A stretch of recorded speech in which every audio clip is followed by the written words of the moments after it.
Ito na yung aking version ng lava garlic. Yan, di ba?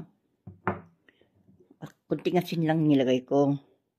At saka hindi ko talaga yan hinuhugasan. Basta malinis yung pamamaraan. Ayan, oh. Di ba? Yan, oh. Nag-iiba na yung kulay. Nag-green.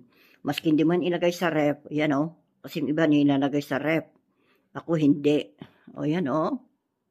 Okay naman. Hindi talaga nasisira yan. Kasi subok ko na. Basta wag talagang huhugasan. Punas-punas, pwede. Punas-punasan mo yung mga bawang garlic. Para yan, hindi yan masira.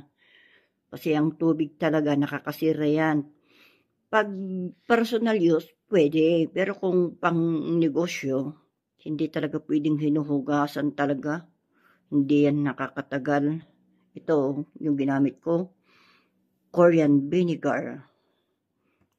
Ayan. Tsaka magandang quality talaga yung mga suka ng Korean.